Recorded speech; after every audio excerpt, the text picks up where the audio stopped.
Good day everyone. We are the group assigned to tackle about the tourism ethics and what was the role of the UNWTO GSET to this topic. Tourism is one of the world's largest industry and most of the nation's economy are driven by their tourist trade. Kahit saan ka tumingin, there is tourism through transportation, accommodation, food services, and many more. But how can people practice ethics while visiting different places, and how does their visit affect the people and the destination itself? But first, let us define ethics. Ethics refers to the application of moral principle in a way that we conduct the individual or group behavior. Dito, maipapakita natin ang pagiging mabuti o mabait ng isang individual o isang grupo. We apply moral principle, which is yung mga bagay na tama o katanggap-tanggap sa society.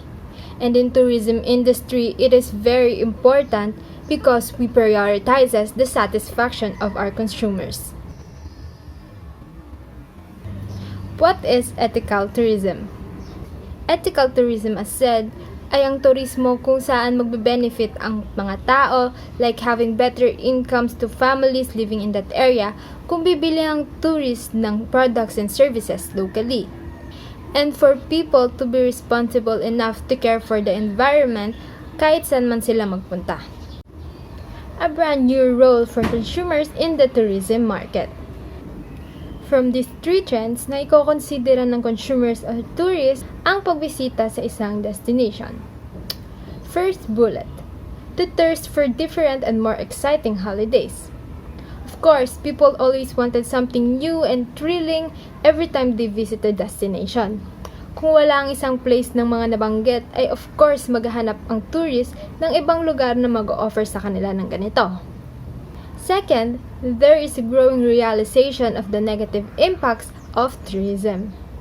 Dahil sa sobrang laki ng turismo ay hindi maiiwasang magkaroon ng negatibang epekto ito sa environment pati na rin sa local communities. Kaya lagi nating tatandaan, whether we are tourists or not, be mindful and be responsible when visiting a place. Safety is a must, but being responsible makes the world better. And third, climate change. We all know that people are the reason why we are experiencing it. Last April 22, we celebrated the Earth Day, and before that, nagkaroon ng hashtag Let the Earth Breathe kung saan nag-protest ang scientists to call for humanity dahil sinasabi nilang ilang years na lang ang tatagal ng mundo kung patuloy pa rin natin itong ipopollute. Again, be responsible not only as a tourist but also as a human being. All tourism has the potential to be more sustainable at ito ang mga karakteristik na dapat mayroon sila. First is economic prosperity. Kung ang pagkakaroon ng tourism sa isang lugar ay nakaka-contribute sa ekonomiya, usually ito ang pag-purchase ng tourists ng mga local products and services. Second is social equity. It means the impartiality, fairness, and justice for all people in social policy.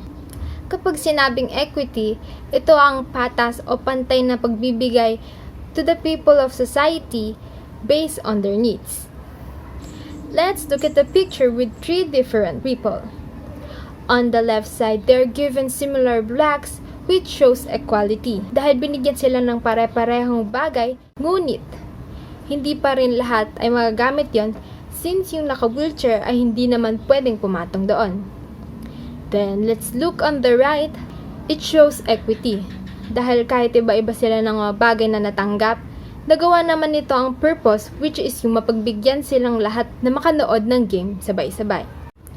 In tourism, there are things that are given to all people like yung liberty to travel, but there are also things that are differently given to people based on their needs.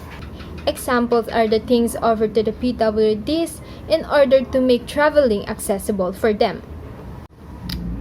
Lastly is the environmental and cultural protection. I think this is the most important thing in tourism kasi ito yung bumubuo sa destination as well as yung pagkakakilanlan nila. Kaya dapat itong maprotektahan. Next is ethical theories. Ethical theories tells us kung anong ba ang mga dapat nating gawin. Ina-attempt nito na maliwanagan tayo on what it is right or wrong to do on particular situations. Here are the 3 basic types of moral theories. First is utilitarian theory. Utilitarianism is a theory of morality that advocates actions that fosters happiness. Dito, nagfo-focus tayo sa actions considered as right or tama kung ang result ay happiness of the majority of the people in the society. Second is rights theory. Rights are generally defined as justified claims for the protection of general interest. Kung tayo ay may panganak, we already have a right, and we should be able to exercise it as always and accordingly. Base sa 1987 Constitution of the Republic of the Philippines, Article 3, no person shall be deprived of life, liberty, or property without due process of law, nor shall any person shall be denied the equal protection of the laws. Theory of justice. A theory of justice holds that every individual has an equal right to basic liberties and that they should have the right to opportunities and an equal chance as other individuals of similar ability.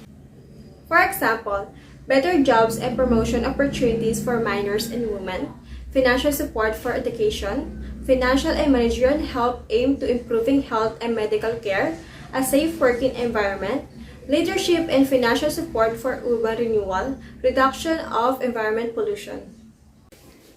Ethics issues: solid waste, condition of employment, non-specific discrimination, race, employee theft, sex discrimination, false advertising, sexual harassment, vendor honesty, sanitation violation, and AIDS discriminations. These are all issues people may encounter global or just like for the solid waste. Solid waste management. Ang Pilipinas ay may batas na protektahan ng kalikasan ng bawat mamamayan. RA 9003 or Ecological Solid Waste Management Act of 2000. Ang Marikina ay isa sa mga malinis at meron na maayos na sistema pagdating sa solid waste management. Mapapansin din dito isa sa mga pinakamalinis na lugar sa Pilipinas. Sabi sa RA 9003, ang bawat LGUs ay may mga responsibilidad pagdating sa mga solid waste management. Ngunit kulang pa din, nakikita natin na naapektuhan pa din ang mga mamamayan kapag may bagyo at naapektuhan ang mga taong bayan dahil sa basura. Sexual harassment is sexual harassment where there is no needed, for example, because it occurs to everyone, especially women, in day-to-day basis. The Philippines has the law RA 11313 where it widens the meaning of sexual harassment and also includes the harassment through online and public messages or private messages. The Safe Space Act also includes the safety of the LGBTQ under ito ng DILG, Philippine Commission of Women at DITC. Race. In 1987 Constitution, Article 3, Section 1, no person shall be deprived of life, liberty, or property without due process of law, nor shall any person be denied the equal protection of the laws. The law provides that every person who lives in the Philippines shall not be denied the equal protection of the laws. Tourism ethics is a mandatory law by UNWTO. The Work Committee on Tourism Ethics is an impartial body that reports directly to the UNWTO General Assembly to interpret, apply, and evaluate the provision of the UNWTO Global Code of Ethics for Tourism, ensuring the promotion of its ethical principles, monitoring of its practical implementation by governments and the private sector. Ethical principles of UNWTO Global Code of Ethics for Tourism and the UNWTO Framework Convention on Tourism Ethics, non-discrimination and equality, accessibility, tourist and consumer protection, protection of data privacy, protection of the right of uninformed decision, workers' rights, and social protections. Global Codes of Ethics for Tourism, a fundamental frame of reference for responsible and sustainable tourism. The Global Code of Ethics for Tourism is a comprehensive set of principles designed to guide key players in tourism development. Article 1. Tourism's contribution to mutual understanding and respect between peoples and societies. The understanding and promotion of the ethical values common to humanity with an attitude of tolerance and respect for the diversity of religious, philosophical, and moral beliefs are both the foundation and the consequence of responsible tourism. Tourism activities should be conducted in harmony with the attributes and traditions of the host regions and countries, and in respect for their laws, practices, and customs. Tourists and visitors have the responsibility to acquaint themselves even before their departure with the characteristics of the countries they are preparing to visit. They must be aware of the health and security risks inherent in any travel outside their usual environment and behave in such a way as to minimize those risks. Article 1 refers to understanding ethical values, respecting laws, practices, and customs. Tourists also must be aware of their responsibilities and to be prepared on what are the characteristics of the country or the place that they will visit. To avoid risks related to health and security, pati na rin yung proper behavior nila habang bumibisita sila. All in all, maintaining balance between responsible tourism and taking consideration to minorities and indigenous people. Pagrespeto sa kultura ng local people or places that we visit as tourists. At bilang isang turista, dapat alam rin natin yung salitang limitasyon kasi kailangan itong ma-maintain para sa future. Dahil bumibisita tayo upang matuto at makatulong sa kanila at hindi mang-impluensya. Article 2. Tourism as a vehicle for individual and collective fulfillment. Tourism activities should respect the equality of men and women. They should promote human rights and individual rights of the most vulnerable groups, the handicapped, ethnic minorities, and indigenous peoples. The exploitation of human beings in any form, particularly sexual, especially when applied to children, conflicts with the fundamental aims of tourism and is the negation of tourism such as accordance with the international law. Travel for purposes of religion, health, education, and cultural or linguistic exchanges are particularly beneficial forms of tourism which deserve encouragement.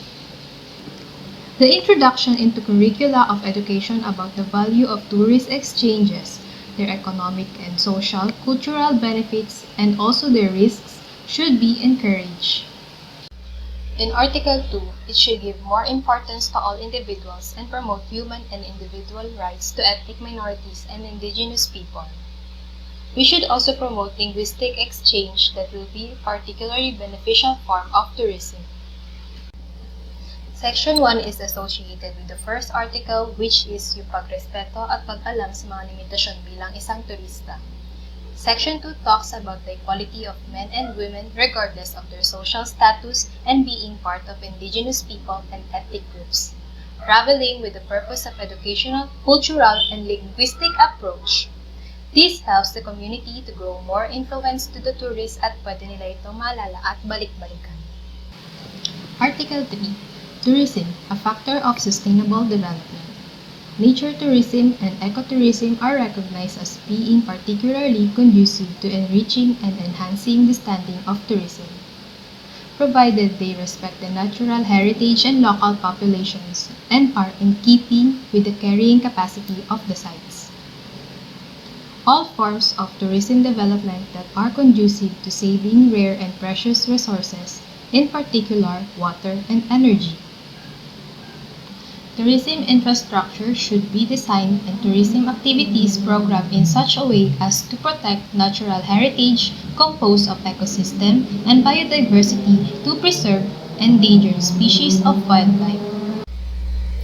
In Article 3, this tackles nature and ecotourism, how it respects natural heritage at pinapalaganap yung tourism. Mahalaga rin yung carrying capacity sa mga heritage sites or yung mga destinations upang hindi ito makaapekto sa masamang paraan, which is yung polusyon at pagkasira ng destination. This aims for the sustainable development for tourist destinations para ma-preserve at maprotektahan yung mga heritage sites for the future generation. Article 4. Tourism, a user of the cultural heritage of mankind and contributor to its enhancement. Tourism resources belong to the common heritage of mankind. The communities in whose territories they are situated have particular rights and obligations to them. Tourism policies and activities should be conducted with respect for the artistic, archaeological, and cultural heritage, which they should protect and pass on to the future generations. Particular care should be devoted to preserving and upgrading monuments, shrines, and museums, as well as archaeological and historic sites. Financial resources derived from visits to cultural sites and monuments should, at least in part, be used for the upkeep, safeguard, development, and embellishment of this heritage. Tourism activities should be planned in such a way as to allow traditional, cultural products, crafts, and folklore to survive and flourish, rather than causing them to degenerate and become standardized. Tourism activities that should be offered and done, such as allowing traditional cultural products, crafts, and folklores for it to become known and survive at para hindi ito maglaho. Folklore serves as the identity of the tourist destination aside from its culture, tradition, and products. Mas nakikilala yung isang lugar sa pamamagitan ng mga ito kasi dito'y pinapaliwanag yung pinagmulan ng kanilang kultura. Kaya dapat na mas bigyang pansin nito upang lalong tangkilikin ng mga turista at hindi maglaho ng parang bula.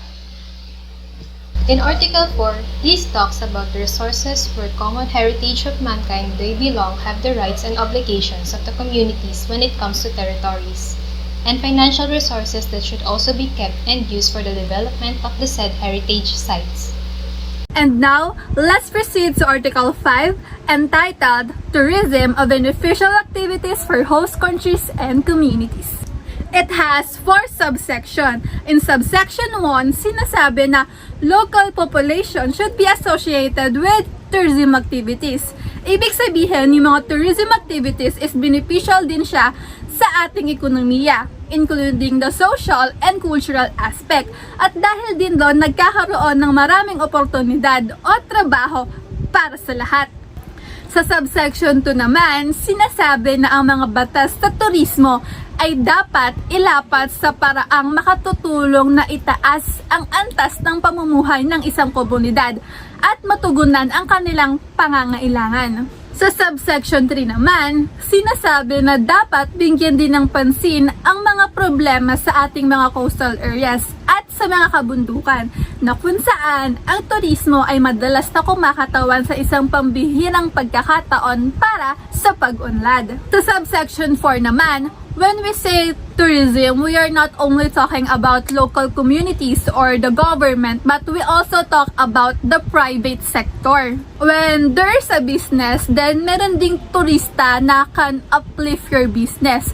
So, dapat alam mo yung purpose ng business mo. Kung nakatutulong ba siya sa environment, sa ating planeta, at sa ating turismo.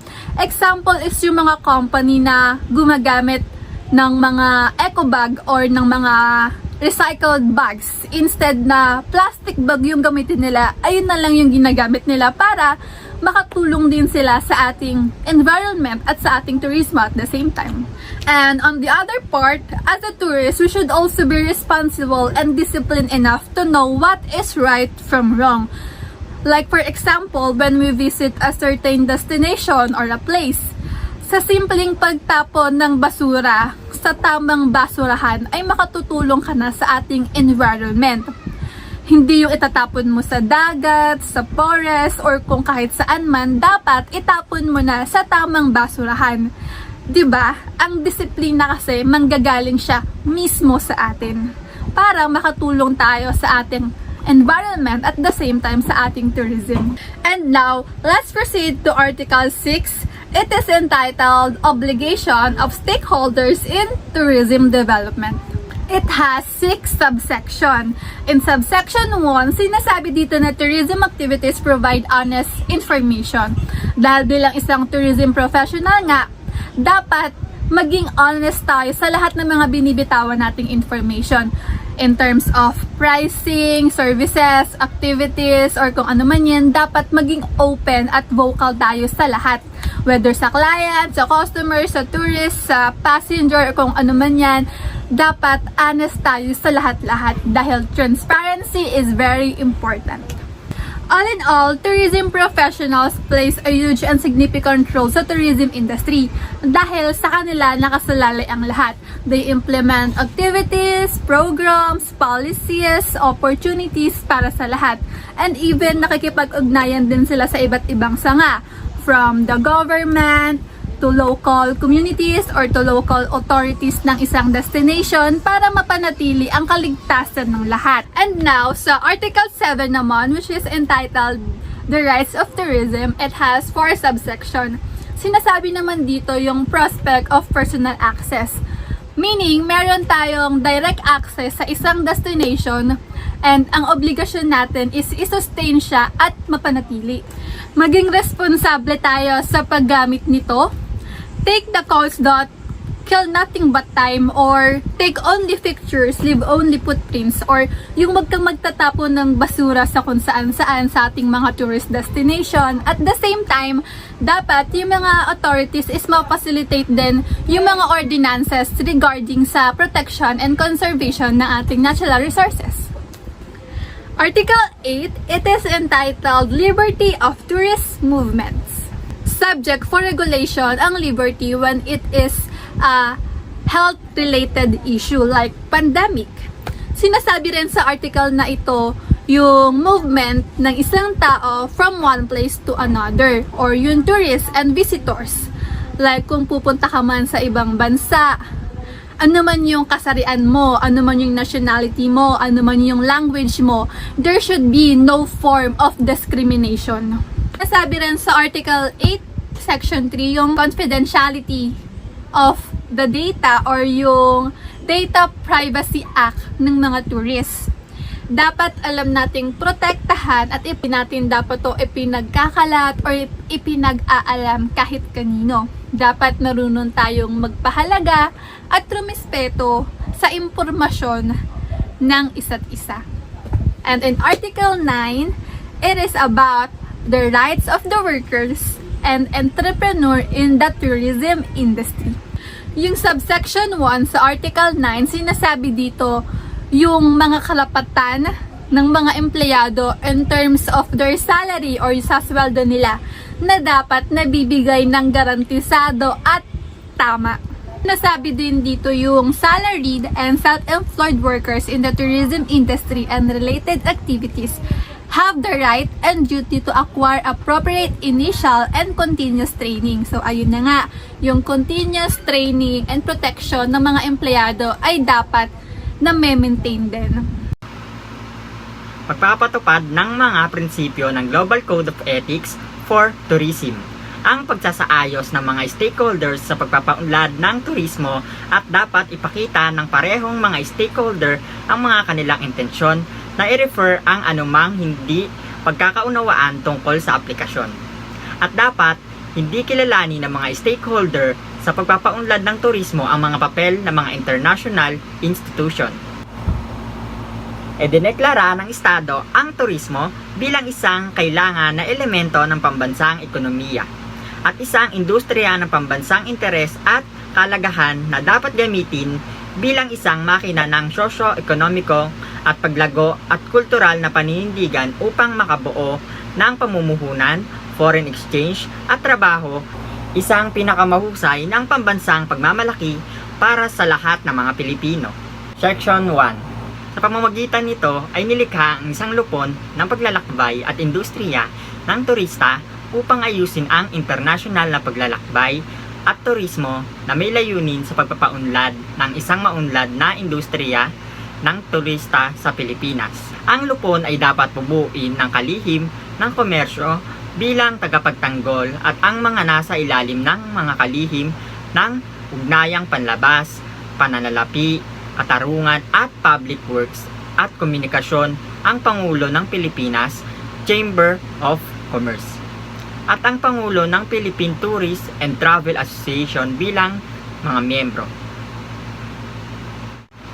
Bilang consumer o mamimili, binigyan tayo ng pamahalaan ng proteksyon sa ilalim ng Republic Act No. 7394 o Consumer Act of the Philippines. Naisabatas ito noong July 15, 1992 at sinasaad ang state policy na pagbibigay proteksyon sa interes ng bawat consumer, pagtaguyod ng ating mabuting kapakanan at pagkakaroon ng tamang panununtuhan sa pangangalakal at pagnanegosyo. Binibigyan halaga din ng pamahalaan ang mataas na papel ng ating consumers sa pagpapaunlad ng ating ekonomiya at bansa. Sa nasabing batas, nakasaad ang 8 karapatan nating mga consumers. Ang batas ng mga courier at in. Karwahe ng mga kalakal sa batas ang transportasyon ng mga kalakal sa pamamagitan ng land, sea, or air. Ang nauugnay na batas na namamahala sa mga karapatan, pananagutan at kaligtasan ng mga courier at mga taong gumagamit ng mga serbisyo ng courier. Responsibilities of travel agents and tour operators. The travel agents, they are responsible for planning and selling transportation, accommodations, insurance, and other travel services. Tour operators are primarily responsible for delivering and performing the services specified in a given package tour. Also, the duties of travel agents. They are informing, persuading, and reminding the consumers for their offers, always ready to answer all your queries, especially for the offers and complaints. They are also recruiting, training, and supervising new staffs, also providing advices about your visas and passports. The typical employers of travel agents: tour operators, package holiday operators, cruise lines, and independent travel agents. The travel insurance designed to cover the costs and losses associated with unexpected events that happened while traveling. For example, loss of luggage, cancellation of your travels, and delays. Bangko Sentral ng Pilipinas, established under Republic Act No. 7653. In Republic Act No. 11127, Section 5, Authority of the Bangko Sentral. Minomonitor or sila yung nangangasiwa ng payment system dito sa ating bansa. And regulatory powers para sa layuning tiyakin ang katatagan at pagiging epektibo ng sistema para sa monetary and financial system. Republic Act No. 11127, Section 6, Powers of the Bangko Sentral. Nagtalaga sila ng isang payment system for posing or may potential na magdulot ng isang system damage or risk. The designation is necessary to protect the public interest. The participants of the designated payment system, they should comply within a reasonable period. Republic Act No. 10870, an act regulating the Philippine credit card industry, also known as the Philippine Credit Card Industry Regulation Law. Section 2, Declaration of Basic Policy, is to ensure the vibrancy and growth of the credit card industry. The state shall institute appropriate mechanisms to protect and educate credit card holders.